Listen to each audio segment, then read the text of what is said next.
मेथी chicken recipe दुईटी बड़ कला रसुण रू चोपा छड़ाई देबे, 1 इंच अदा एवं 3टी कंचा लंका। आपण लंका आपणकर टेस्ट अनुसार नेबे, ताकू बाटिकी गोटे फाइन पेस्ट बनई देबे।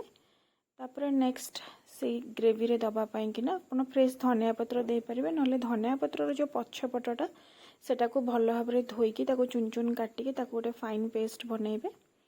मु ए चिकेन आइटम रे किछि गुंड मसला बेसी मु यूज करिबिनी, मु जहा फ्रेश सब घरे बनइबी मसला गुडा।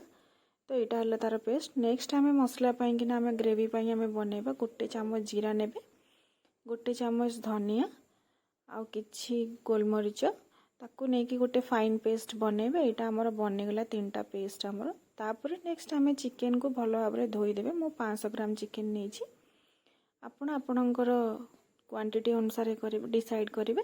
500 ग्राम चिकेन में मु बड़ स्पून 5 स्पून दही, हाफ स्पून हलदी गुंड, हाफ टी स्पून लुण, तापर किछि अदा रसुण बटा, गोलमरीच जीरा धनिया बटा, बाकी से जो धनिया पत्र पेस्टा देकी सोरिष तेल देकी ताको मैरिनेट करदेबे।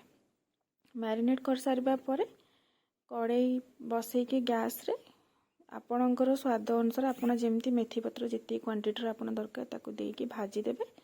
हल्का जस्ट भाजिबे, ताकू नेकी तापर चिकेन रे देकी ताकू भल भाव जेमती सेटा आमे मैरिनेट करके ना आमे आधा घंटे रु घंटाटे छाड़ी दबा। छाड़िले जेते आपण मैरिनेशन करिवे तार टेस्ट सेते बढ़ेबो। आ गोटे जिंस मन रखते मैरिनेशन में जो आमे दही यूज करूचे, यही प्रिपरेशन में टमाटो बिल्कुल भी यूज हम ना यार ग्रेवी पाई, दही रू ही यार आमे ग्रेवीटा बनइबू। तो खट्टा दही बदल रे फ्रेश दहीटा नेले भल। फ्रेश दही रे खट्टा अंश नथिबो तो ग्रेवीटा भी बहुत जमती मोटा गोटे थिक आसे। तो यहाँ देखो यहाँ मैरिनेशन हो गला परे बर्तमान आपको आम घोड़े देबा। घोड़े के पूरा घंटाटे छाड़ीदेबा। घंटे से भितर आम मु 2टी बड़ पियाज नहीं, तो पूरा पियाज को चुन चुन करके काटिदेबे। पियाजटा काटिले भल, किंतु जदि आपण सेटा को ग्राइंडिंग करदेबे कि अलगा करदेबे तो तरकारी ग्रेवी टेस्ट ही चेंज हो जिवो। तो ताकू पूरा छोट छोट साइज रे पियाज को पूरा पूरी चुन चुन कर काटिदेबे। यही तरकारी रे माने जेमती पियाज बड़ बड़ अंश न रही जाए, पूरा ताकू चुन चुन करके काटिदेबे। आलूटा ये तरकारी ऑप्शनल, मु आलू पकाउची कारण मोर हस्बैंड को आलू भल लगे चिकेन रे बोलिकिना मु पकाउची। तो आलू ऑप्शनल, आपण चाहिए पकई परिबे न पकई परिबे भी। आलूटा टिके हल्का जस्ट रेड कलर आसवा पर्यंत ताकू टिके भाजी देबे तेल रे। अल्प तेल पकेबे कारण ए रेसिपी रे आमे बटर यूज करबा। तापर तेल रे हल्का टिके चीनी, 2टी गुजराती, 2टी दालचीनी आ 2टा तेजपत्र देकी टिके हल्का फ्राए करके तापर पियाज पकेबे। पियाज टिके कलर चेंज होगी ब्राउन कलर आसला परे तापर आमे पूर्व जो बाटिकी जो मसला गुड़ाक रखी अदा रसुण पेस्ट, धनिया पत्र पेस्ट, तापर जीरा धनिया आ गोलमरीचर पेस्टा पूरा पकईकी ताथरे बर्तमान सेटा को टिके फ्राए करेंगे। फ्राए करला परे आपण बटर देबे। बटर आपणकर स्वाद अनुसार आपण देबे। तो मो तो बटर टिके मु अधिक यूज करे कारण टेस्टा डिफरेंट टिके आसवा पे। तापर हमर मैरिनेट होइकिथिबा चिकेन को आनिकिना आमे सेथिरे बे पकई देबा। चिकेनटा ग्रेवी रे पकई सारला पर तापर भाजा होइथिबा आलू को पकेइबे। तापर कंटिन्यू ताको हाई फ्लेम रे से टाइमिंग रे चिकेनटा प्रथमे पकेला माने आपण हाई फ्लेम रे ही कसिबे। लो फ्लेम रे चिकेन कसिबे माने चिकेन टाण हो जिवो। तो जिते हाई फ्लेम रे 5 ରୁ 10 मिनट कसी सारला परे हाई फ्लेम रे ही कसिबे। देखिबे तादरो चिकेन निज भितर गोटे तार पानीटा तार चिकेन पानी बाहर करिवो। तो 5 ରୁ 10 मिनट कसी सारिबा परे जेतेबेले आपणकर देखिए आपण कषाटा टिके हो जाइए तो आपण स्वाद अनुसार टिके जस्ट चिकेन मसला टिके देदेबे। कारण गोटे तरकारी रे गोटे ग्रेवी रे गोटे स्मेल आसवा पाइंका हल्का जस्ट गोटे टीस्पून देबे। कारण अधिक मसला ये यूज न करके आपण घरे जिते तैयारी करेंगे मसला सेते माने बहुत भल। तो मु मोर चिकेन मसला हो कि गरम मसला हो जेकोसी मसला मु घरे निजे तैयारी करे। तापरे आपण कलर पाई जस्ट टिके हल्का हाफ टी स्पून काश्मीर लंका गुंड दे देबे।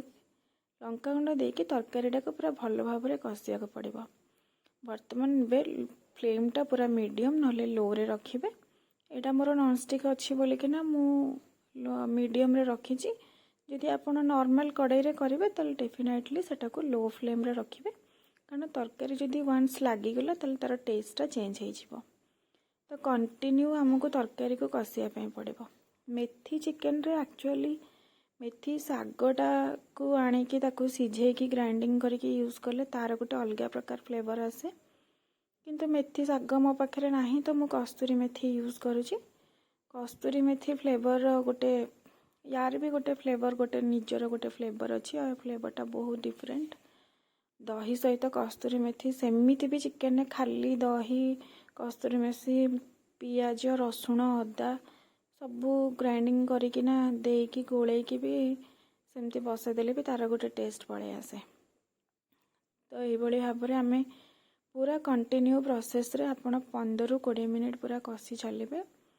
ଫ୍ଲେମ୍ଟା ଆପଣ ଆକର୍ଡ଼ିଙ୍ଗଲି ଆପଣ ସେଟ୍ କରିବେ, ହାଇ ଲୋ ମିଡ଼ିୟମ୍ ସେଇ ଅନୁସାରେ ଦେଖିକିନା ସେଟ୍ କରିବେ। ତ ଆପଣ ନିଜେ ଜାଣିପାରିବେ, କାରଣ ଏଇଟା ଯେତେ ଆମେ କଷିବା ତ ଚିକେନର ତା'ର କଲର୍ ତା'ର ଯେଉଁ ଟେଣ୍ଡରନେସ୍ରୁ ଆମେ ଜାଣିପାରିବା ଯେ ଚିକେନ୍ ସିଝିଲାଣି କି ନାହିଁ, ଆଳୁ ସିଝିଲାଣି କି ନାହିଁ। ତ ଆପଣ ନିଜେ ଦେଖନ୍ତୁ ଏଠି ଚିକେନର କଲର୍ ଆଉ ଗ୍ରେଭିର କଲର୍ କେମିତି ଚେଞ୍ଜ ହେଇଗଲାଣି ଧୀରେ ଧୀରେ। ବଟର୍ ପାଇଁକା ବି ମାନେ ବଟର୍ ବି ପୁରା ସେ କଷାରୁ ବି ପୁରା ବଟର୍ଟା ପୁରା ବାହାରି ଗଲାଣି, ତେଲ ଛାଡ଼ିବାକୁ ଲାଗିଲାଣି ତରକାରୀଟା। ତ ଏମିତି ଭାବରେ ପୁରାପୁରି ଆପଣ 15ରୁ 20 ମିନିଟ୍ ପୁରାପୁରି କଣ୍ଟିନ୍ୟୁ ଆପଣ କଷିବେ। 15ରୁ 20 ମିନିଟ୍ ତରକାରୀଟା କଷିଲା ପରେ ଆପଣ ନିଜେ ଚେକ୍ କରିଦେବେ ଆପଣଙ୍କର ଚିକେନ୍ ଆଉ ଆଳୁ ସିଝିଛି ନା ନାହିଁ। କିନ୍ତୁ ସବୁବେଳେ ମନେ ରଖନ୍ତୁ, ଯେତେବେଳେ ବି ଆପଣ ଚିକେନ୍ ତରକାରୀ କରିବେ, ଚିକେନ୍ ତରକାରୀଟା ଆପଣ ଷ୍ଟାର୍ଟ କରିବେ ଚିକେନ୍ ପକାଇବେ ମାନେ ଆପଣ ହାଇ ଫ୍ଲେମ୍ରେ ଷ୍ଟାର୍ଟ କରିବେ। ତାପରେ ବର୍ତ୍ତମାନ ମୋର ତରକାରୀ ହେଇଯାଇଛି, ମୁଁ ଗରମ ମସଲା ଗୁଣ୍ଡ ଦେଇଦେଲି, ଧନିଆ ପତ୍ରକୁ ଚୁନ ଚୁନ କରି କାଟିଦେବେ। ଧନିଆ ପତ୍ର ପରିମାଣ ଟିକେ ଅଧିକ କଲେ ଭଲ। ଧନିଆ ପତ୍ର ଦେଇକିନା ଆପଣ ଉପରେ ସଜେଇକି ପୁରା ସର୍ଭ କରିକି ଦେଖିବେ। ନିଜେ ବନାନ୍ତୁ ଆପଣଙ୍କ ଘରେ, ଖାଇକି ଦେଖନ୍ତୁ।